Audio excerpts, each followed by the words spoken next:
Welcome to the Psychedelic Passage podcast. My name is Nick Levich. I am here with my co-host and best friend, Jimmy Nguyen. Thanks for joining us today.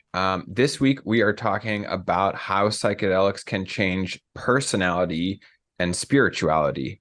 And this is actually the first podcast we'll be doing that's essentially in tandem with some of our blog content. And so the way that we've done this is we will drop a link to the blog that we referenced throughout this podcast in the show description. So you guys have access to that.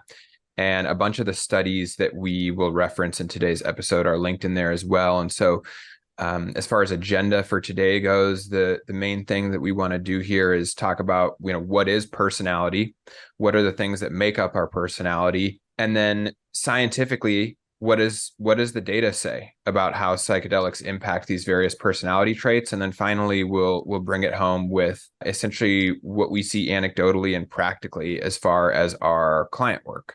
So for starters, I think it's helpful that we agree upon a definition here of personality. And a quick Google search yields something along the lines of the combination of characteristics or qualities that form an individual's distinctive character. And what's interesting is that they note that there's parts of our personality that stay consistent over time, and there's also parts of it that change over the course of our life. Psychedelics are definitely one of those tools that can be an inflection point in our life where it marks a turning point in how our personality manifests itself. Yeah, and that personality is also distinct from identity and then also distinct from beliefs and spirituality, but they're all intertwined as well. And before we dive in further, I just want to take a moment. I'm really proud of us, Nick. I feel like the past couple of episodes, we've been trying to approach topics that are not easy to talk about. And we've been really making an effort to distill it into something that is approachable, but also still has substance. And so I feel like this conversation is a part of it. Talking about personality and spirituality can be a little polarizing for folks, a little jarring for folks. There are some folks who think about spirituality and then the switch turns off. They're like, nope, I'm out. And so just thank you to all of our listeners for your trust in allowing us to go here with some of these, conversations. And so, yeah, personality is interesting because like you said, there's some parts that stay constant and there are some parts that shift over time.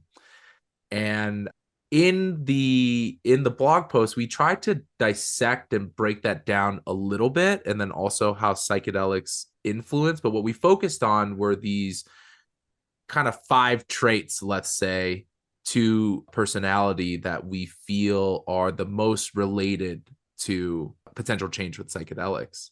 And it's also the basic barometer of how scientists and researchers look at personality. They're looking at what they call the big 5 personality traits. And so for those of you who are listening, those are going to be openness, conscientiousness, extroversion, agreeableness, and neuroticism. And so what they're basically saying is that these 5 traits are the big things that feed into our personality. And essentially what happened in the course of these studies is they had participants rank or measure these various traits before a psychedelic journey and then again after, and then measured the results. Mm-hmm. And so I think we just kind of start with the first one here, which is openness. And what's really interesting is in this study, those who received the high dose of psilocybin showed a significant increase in openness, while those who received the placebo did not. And what I found fascinating is that it also showed that the more intense the mystical experience, the greater increase in openness.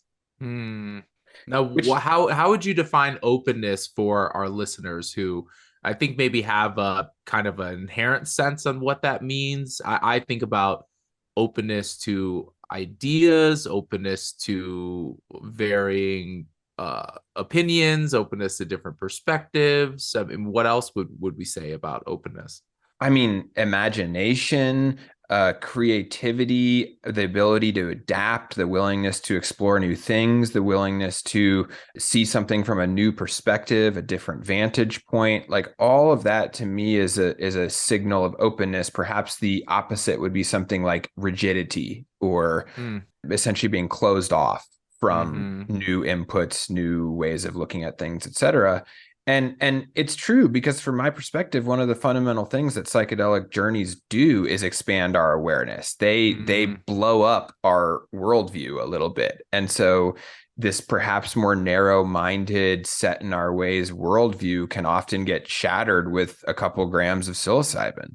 Yeah, and just noticing that you are feeling more open, let's say, to ideas than you were before, which then can open the doorway to exploring the why behind how that's a part of your personality and the how it got to that point. And so anybody who's listened to our social conditioning episode will hear us talk about how environment and life circumstances can shape our personality and our outlook on the world and in situations. And so I feel like it's such a great link up to this conversation here with openness. And so what I find with psychedelics, as you so eloquently said, is that it sparks the possibility of what else or the alternate or what else is possible. And so as folks start to question things, in order to question things, there has to be a certain level of openness in order for that to be conducive to your process. If you are questioning things but you are closed off to whatever arises for you, then you're going to be Not going to spinning go around very in a far. circle. Yeah. Right. Yeah. So Right. I love this. Yeah. And so I think that one is fairly straightforward, no surprises there. The next one is neuroticism. And in this category, the study's findings revealed that the score for neuroticism significantly decreased following psilocybin therapy. And that one also made perfect sense to me because a lot of what we're up against is our own neuroses. And I'll speak for myself. I know for certain that when I have had deep journeys, I feel when I return that there's more space between me and my neuroses. And Mm, so that little bit of space for me at least allows me to behave differently, right? Because to me the challenge with neuroses is that if it becomes like a compulsive reaction, then you're stuck in the loop. mm-hmm. But you can still have the neurotic tendency, but then choose not to act on it. And that Yeah. to me is really an important part of that like pattern breaking process. And for those who are listening, they define neuroticism here as a tendency to explore negative emotions such as anxiety, fear, sadness.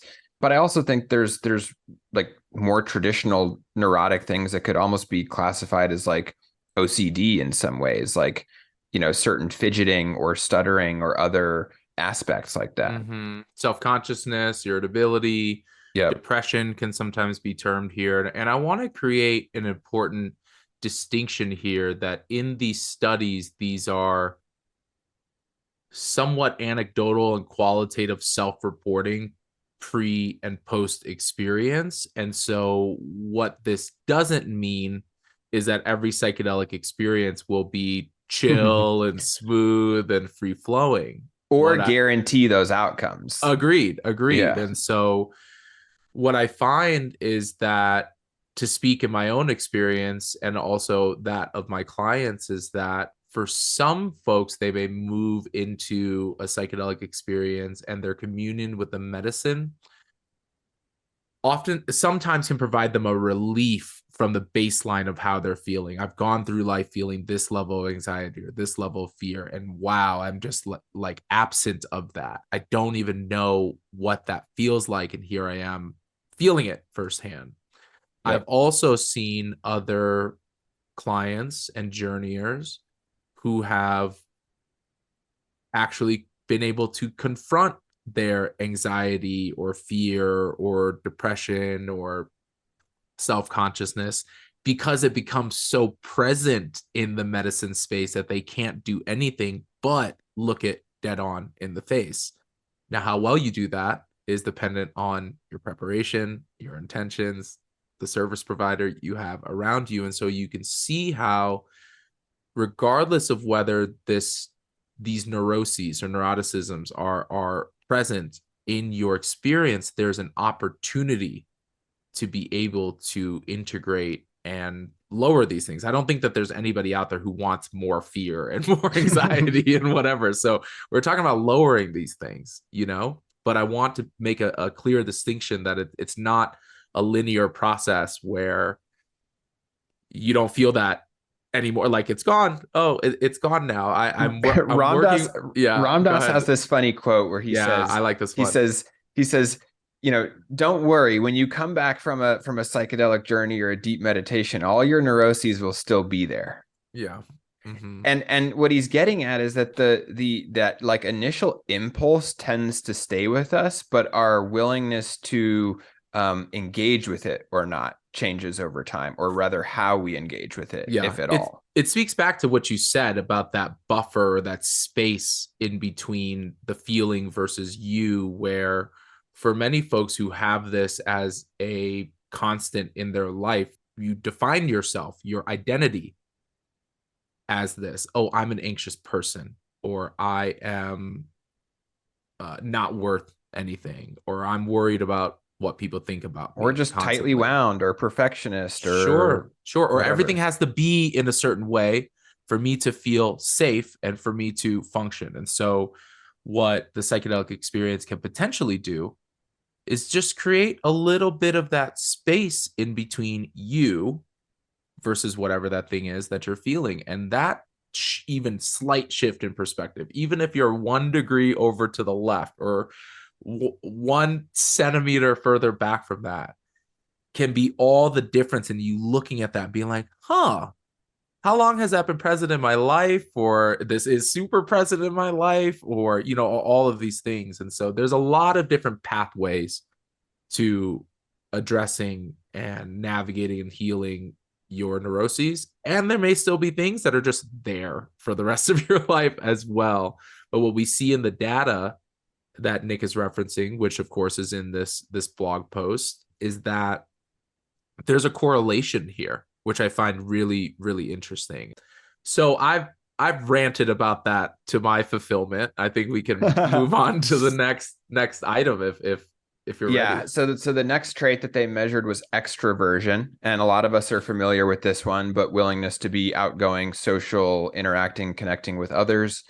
And they found that this significantly increased with psilocybin therapy. And this one was also not surprising to me, because I think one of the themes that consistently shows up in journeys, albeit in very different ways, is how deeply important connection is. Connection to ourselves, connection to others, connection to the world around us. And that creates an environment where I've seen people who are totally socially and emotionally isolated go, I need to go interact in the world and like be around other humans. And they may still be naturally introverted, but there's still this desire to connect and to be around other people. Mm-hmm. What comes up for me is that there is a difference between recognizing the need or how crucial what you're describing is versus the desire versus the willingness to do it. And so again, to try to add some tangibility to this and how I've seen this work out in life, is that I've seen folks really feel compelled to connect with others or share their story or use their process as some type of a example on what this work could look like for others. So one of my favorite clients who I've been working with for some time hadn't really gone out in a social setting for a very long time during the pandemic. And their stepping out into their adventure was like, I'm going to sign up for this art class. And I'm going to like feel the fear, and I'm going to go, and I'm going to create art and see how it was. And that was such a monumental thing for them. And also, I have seen clients who recognize this lack in their lives, this lack of community, this lack of support, this lack of friendship, this lack of connecting with others, and it becomes really present for them, somewhat uncomfortably, to the point where they're like, "Oh, I realize how much I need it in my life."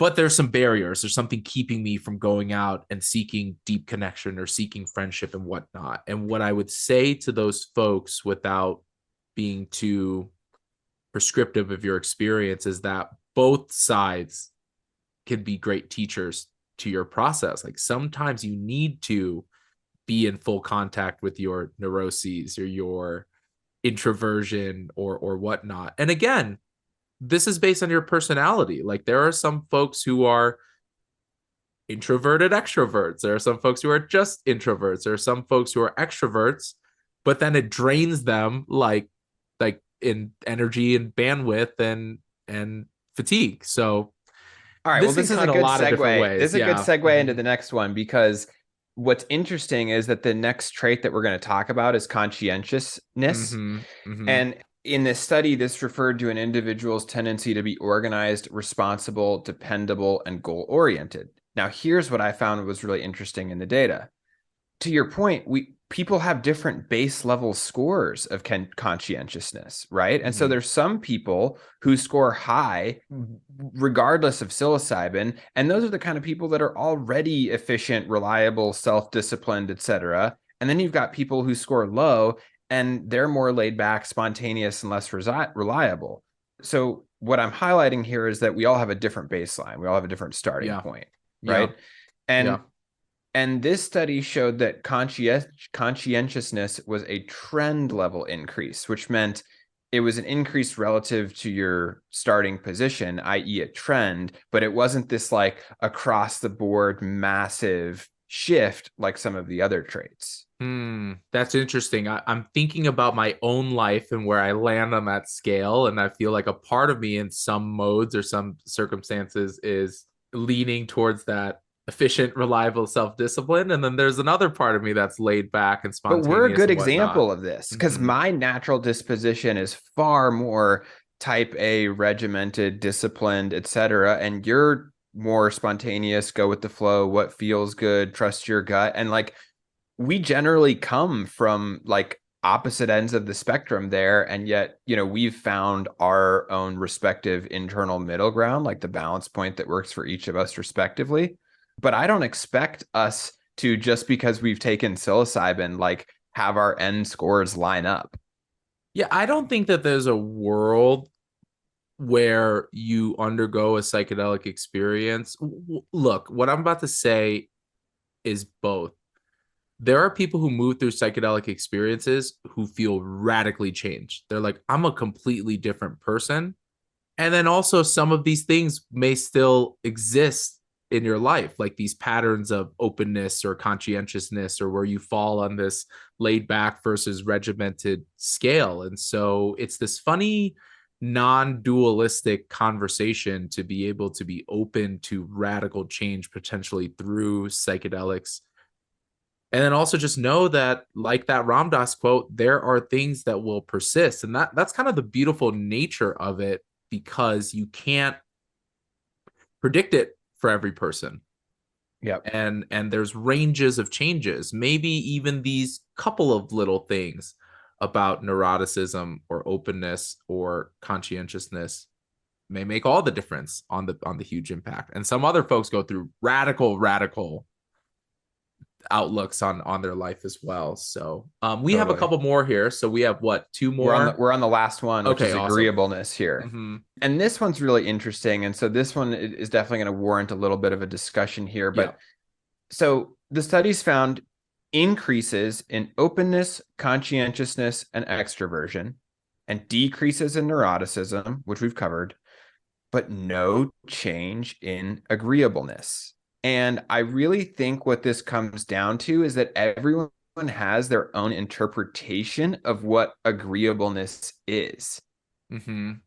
Mm-hmm. And so I actually think that this is a bit more of a nuanced discussion, because based on how you define agreeableness, it's not surprising that you may feel like that goes up or down after a psychedelic experience. And I'll hammer this point home again and again and again, that it depends on you and your life circumstance and what you've been through. What reminds me of this, let me try to highlight this for folks, is that agreeableness is not only defined differently by folks, but it has different applications in our lives. And so some of our listeners might be thinking, well, what's the difference between agreeableness and openness? Right. And I define it as openness is more about the possibility, or more about entertaining alternatives, whereas agreeableness takes on a little bit of a different tone. And I'll try to describe it in a story that a friend of mine was telling me. So the way that they described it was they had in their life had gone through childhood, had been a part of a really just strict mainstream religion, to the point where there was a clearly defined like way of morality. There was a lot of right and wrong. There was a lot of shame. There was a lot of conformity to thoughts and beliefs. And so my friend, as they're exploring medicine work, psychedelic work, they the way that they describe it is they have a healthy radar for cult-like behavior. Yeah. And so they're moving into these psychedelic experiences having a radar for that. And they had recently gone through a men's group. And, part of this men's group was this kind of like chanting and singing along. And in the beginning, they were the facilitator trying to get folks to sing along. And my friend was like, I'm going to check myself. I need to trust these folks first before I start chanting along and singing along to whatever this person's saying. Then by the end of this experience, he's like, I trust these folks. I'm good. I'm chanting and I'm singing along as well. And so, openness and agreeableness probably play into each other, but I also think agreeableness can come from, let's say it comes from people pleasing. Maybe you were born in an environment where in order for you to perceive safety in your childhood, or for you to feel like you're worthy of love and attention, that you need to people please. And that can be a form of agreeableness too. And so this is what I want to highlight, is the actual definition of agreeableness that was used for purposes of like identifying this trait in the study had to do with altruism and being trusting of others. The layman's definition that most people would use to self-evaluate is more along the lines of what's people-pleasing, codependency, lack of adherence to one's own needs, like. And so you can see how, based on how you're defining this term, you would rate yourself very differently. And then it's also challenging to rate yourself on something like agreeableness when you've got this self-bias and there's not the long-term nuance of like being able to objectively observe your personality over time, because we're typically locked into how we're feeling in the present moment. We've all had that friend or that person in our lives where we know are, I'll say this very carefully, too trusting. They don't verify, or they're really putting it all out there and maybe being vulnerable in containers and people where they're not, and then they get their feelings hurt or whatnot. And then we also know that there's folks where trust is very low in their lives. And so this goes back to that baseline thing I think that you were chatting about before. The other part that comes up about this big 5 personality traits with agreeableness is, I'm reading this from Wikipedia, so I'm kind of getting a cliff note here, but the willingness to compromise their interests with others. For some, that could be very collaborative. For other people, you are violating your own boundaries, needs, and sovereignty in trying to compromise for others. And so I think agreeableness also being this amorphous type of phrase, there's also a lot of different applications on how that might look, in your lives. And so I want to make sure that we're spending time to talk about the spirituality, side as well. So I feel like we've gone through the personality side as far as creating a baseline for folks, but I welcome anything that you have to No, I think add that's to good. this Let's part. switch over to spirituality. So, for starters, we reviewed a study that was conducted over a 14-month period, and it found that 58% and 67% of volunteers, respectively, rated their psilocybin experience as among the 5 most personally meaningful experiences and the 5 most spiritually significant experiences of their lives. May I More, interject here really quickly? yeah, I want to make sure that people know that if you have a psychedelic experience and it's not the top 5 most important thing in your life and not the top 5 most spiritual thing, like that's a really high expectation. We're talking about this reporting of the possibility that there's a trend and data here, but also just know that your experience matters and it's okay, and it is aligned with the right work to be really beneficial to your process. So thank you. I just really wanted to say that out loud. yeah, it's a good primer. Yeah. And so, just to further kind of highlight what this study found, 11% and 17% respectively considered the experience as the single most meaningful and spiritually significant experience of their lives. The study also revealed that 64% of the volunteers felt an increase in their sense of well-being or life satisfaction after taking psilocybin, and none of the volunteers reported a decrease in their well-being or life satisfaction. So pretty substantial data as far as, the overwhelming majority of people found it to be a deeply spiritual experience. And I think what I want to add here is that spirituality and religion are different. If you've listened to the podcast, you've heard us address that point. And when I think about spirituality in the context of something like a psychedelic experience, what I mean is that those experiences generally highlight that there is more going on than meets the eye, and there is something bigger out there. It doesn't matter what it is. It doesn't matter how you categorize it. But I think the essence of what we're getting at with this spirituality piece is that there is more than just us. Even if you can't put your finger on what that is. But I mean, correct me if I'm wrong here, Jim, but like a healthy portion of people, when they come out of a deep journey, the first thing they say is, I don't know how I would ever explain that to someone. And part of that is because you're experiencing this thing that transcends human language, the human experience, everything you thought being a human was. It kind of it has the potential to be kind of blown up in a span of 4 to 6 hours. Yeah, and there's like you're saying, a limitation in the words that we can use to define those things, which are dependent upon the culture in which you live, the environment in which you live, what's important within that culture, your own baseline for spirituality or, religion. Like we have said this before, but we work with plenty of atheists and agnostic folks, or folks who would say that they're not spiritual at all. Let's say they're moving into the psychedelic experience as purely cognitive or purely for trauma or whatnot. We see the trend going in the direction of folks asking what if, or is it possible, or they're more open to it. We often don't see it the other way, where people become more closed off to the idea that there's more than meets the eye. And I would say that once that question opens up, is there more to this existence than what is here within my senses, what I can smell, taste, hear, feel is obviously a little subjective.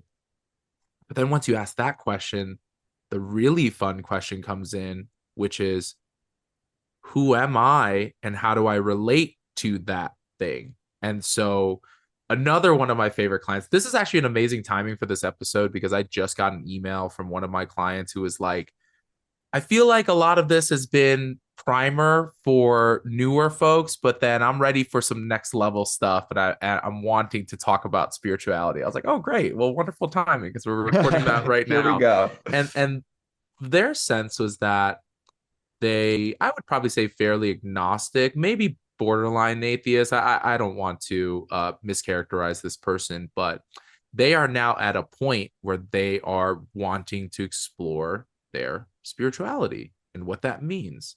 This also happens to be a person who is deeply exploring their impact and their existence and their contribution and meaning in life. So I'm like, okay, that all goes hand in hand. And so I think we're framing this up to say that if there are parts of your personality that can evolve and that can mold over time, and there are parts of your personality that are really cemented in there, those types of changes can then open the door for exploration of these other things, primarily spirituality, as we saw with the really significant, data that you just referenced there, Nick.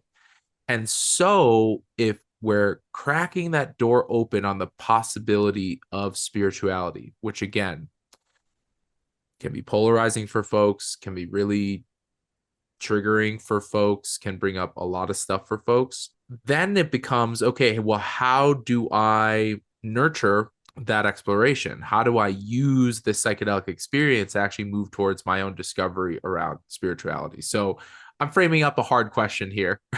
I know that. But I wonder, as I'm posing that, Nick, like what comes up for you? What actually came up for me is how closely related spirituality is to what I'll call existential angst, which is who am I? Why am I here? What am I here to do? What's the point of life?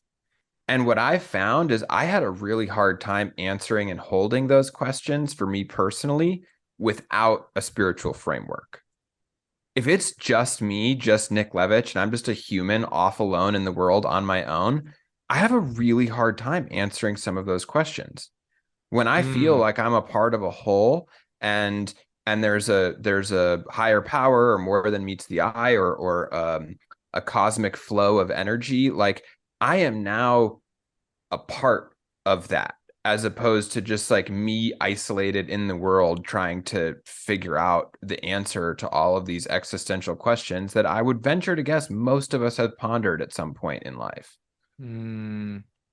That reminds me of a lot of the big five personality traits that we were just talking about. How maybe if you're feeling, let's say, disconnected to the world, how about that? Let's use a very straight up, which can blur the lines on the exploration of spirituality.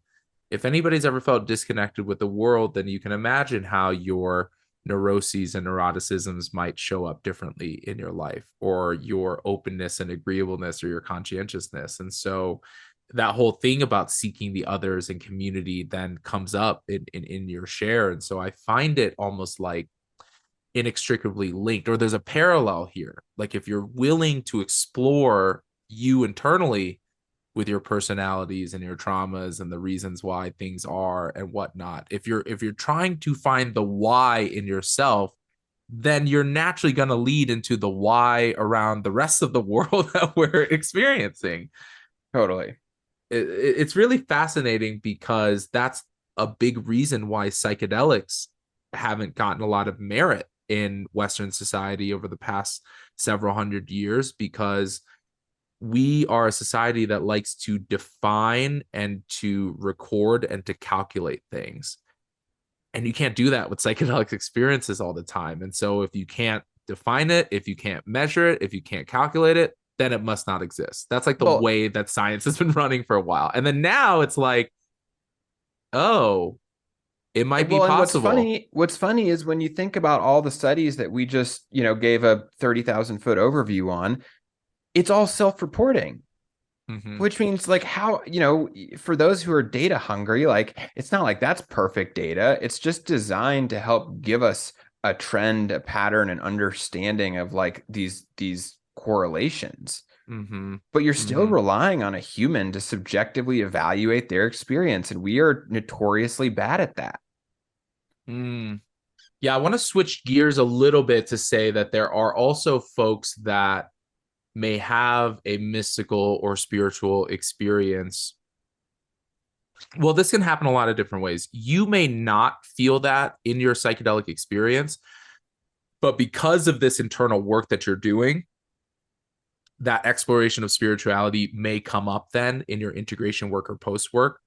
Alternatively, there are folks who do walk in wanting the intention of developing their spirituality or exploring that part of themselves or that questioning. And then afterwards, that feeling can persist in the afterglow and integration. There's also many folks who will have that experience and they'll come out and they lose it. They like almost like forget. They're like, it was so present and clear to me in the psychedelic experience. And then now I've lost it somehow. I want to like get it back, you know?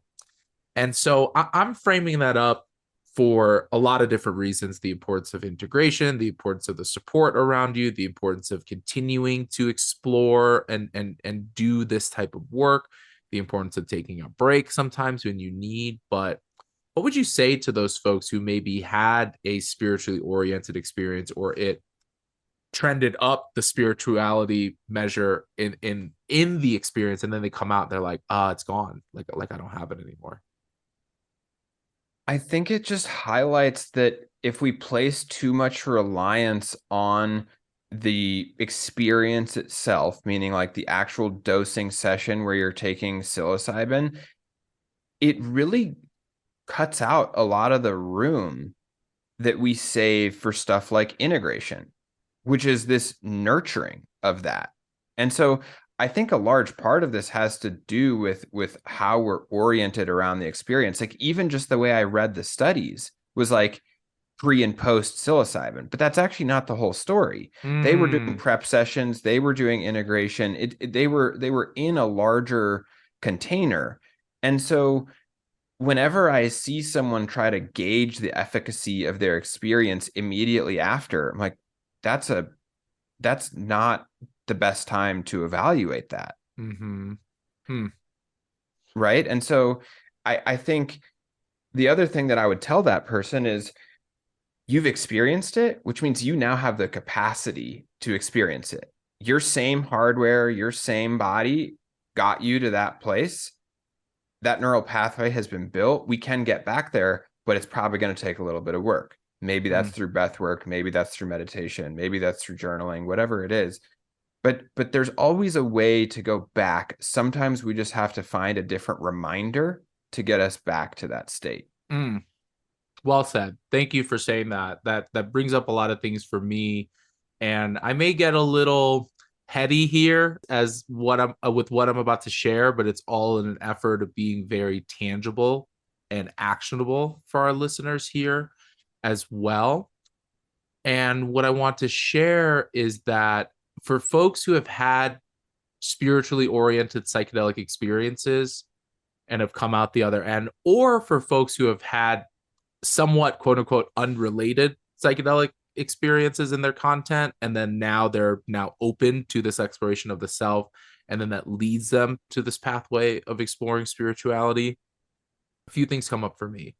One is something that you say all the time, Nick, which if we are seeking external things as the catalyst for our exploration, and that's the default way, like we're dependent upon that for our own exploration, then you lose out on this ability to find it inherently within yourself. And so in your words, it's if we're out there chasing peak experiences all the time, well, what good does that do? Because maybe one day we're not going to be able to have a psychedelic experience anymore. Maybe we're not going to be able to do breath work anymore, as an example. So it's what we take with us from these experiences and what it catalyzes within us.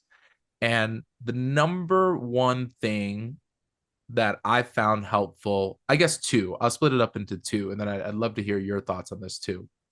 The first for me is, what are the things that can fuel your discovery process? And I will remind folks that that discovery process happens in present time. And so when you're exploring spirituality, it's not like, oh, there's this future thing where I'm spiritual now, like I'm good. Like it's about being in the present and seeing what ignites your questioning of why, what ignites your connectivity to others and the greater world, what ignites your healthy level of self-inquiry, what ignites your healthy curiosity about how and why things happen the way that they happen in the world. And if there's other things that you're not aware of or within your perspective. And so that's a present moment thing. Like you have to be in time right now for you to have that level of exploration. And then the other part, which I think is much more tangible, is what are your daily practices to cultivate this? And so, is that meditation? Is that getting up and making breakfast? Is that waking up and being silent for the first hour, as a dear friend of mine does? Is that going on a walk every day? Is that spending time with family? Is that spending time alone? Is that right? So there's all these different ways that I'm highlighting here. And what I find is that if you cultivate a daily practice, regardless of if it's regular everyday stuff or if it's spiritually oriented, like you and I both have an altar. We meditate, we spend time at the altar, we're, in prayer, we're in chanting, we're, some of those things. Even if that's not for you, even establishing a daily practice will give you this sense of constant as you then go out and explore all these different what ifs and what spirituality is and connectivity and all that. And you may not even arrive at an answer, by the way, on what is God, what is the universe, what's driving or forcing, or, the driving force behind all this stuff. Spirituality is the pursuit of questioning that I believe is actually the most vital part of this whole process. And so I'd love to hear your thoughts. I know we're running up on time as well. Oh, I think that was beautifully stated. I think the only other thing that I perhaps want to cover in today's episode is just practically and anecdotally what some of these spiritual and personality oriented shifts can look and feel like. Mm-hmm. And one of the things I thought I would do is just read a couple of these snippets. We actually sent out a survey, an anonymous survey, to ask folks how they've been impacted personality wise, pre and post psychedelic experiences. And so I'm just going to read a couple of these to give our readers an understanding. Once again, the full verbiage here is in the blog. Before I started mushrooms, I was a very closed off and sad person and couldn't accept myself. However, after I started, I was able to accept myself, which led me to be more outgoing, happy, and kind than ever before. Yeah, let me read this other one that's calling to me. I was a judgmental, rude, self-centered, bigoted Jehovah Witness. I no longer believe I have all the answers for everyone, nor am I a believer still. I believe in acceptance, not repentance. Mushrooms help me love myself. MDMA helped me love others. LSD helped me love everything. They have made me even more creative, which goes right back to that openness piece. And this clearly is written from an artist. And he says, my perception of color and how I work with it has never been the same since I took LSD. And so these shifts in our perspective, in our awareness, in how we see the world versus how we see ourselves, it trickles through into our personality. And I was thinking of things that I've personally experienced, and I've noticed I prioritize things differently now. I feel lighter and more free. I'm less bothered by things that are out of my control. And perhaps the biggest gift that psychedelics have given me is an ability to, I used to look at all of the like shitty things that happened to me in life and go, man, why'd all this happen to me? And it's almost kind of like that victim, why me, woe is me. And time again, what psychedelics showed me is that I needed those challenging experiences to get to here. And it allows me to hold the loss, the tragedy, the shame, the guilt, whatever it is, with so much more grace. Because I'm like, oh, when I'm able to actually zoom out and see it for what it is, it's like a big game of connect the dots. When you're going from dot to dot, you don't know what's happening. And then you zoom out and all of a sudden you drew a rhino or whatever just through a whole bunch of line segments. I would really support what you're saying, where the most important thing for me is that it's given me seeking my own spirituality, which was heavily influenced by the pursuit of psychedelic exploration, has given me a home and a container to hold me when life really hits the fan. And even at times where I feel like it's absent, like everything's a mess in my life and it's absent, the return and the reminder, oh, it's been there the whole time. Like I've been supported and held the whole time. Like, oh, what a relief that I'm not alone having to figure out all of these answers by myself, this little limited human being. And so I hope that everybody has the opportunity to explore that and what that means for them, whether through the use of psychedelics or whether they have a near-death experience. Hopefully not. Maybe the best thing to happen to you, whether it's a life thing, whether it's having a child, it isn't always about medicines, but totally. I hope that this conversation has illuminated that potential for everybody. Yep. And once again, to anyone who is listening, all the studies and the article that we referenced will be linked in the show description, so you can find it there. That brings us to the end of our episode for today. Thank you so much for joining us. You can download episodes of the Psychedelic Passage podcast on all major streaming platforms, whether it's Apple Podcasts, Amazon, Spotify, iHeartRadio, or wherever else you choose to digest your podcasts. If you like the show, please rate and review us. Also, share with your friends if you think someone else could listen. Our big thing here is making sure that this information is accessible to all. So thank you all for joining, and we'll see you next week.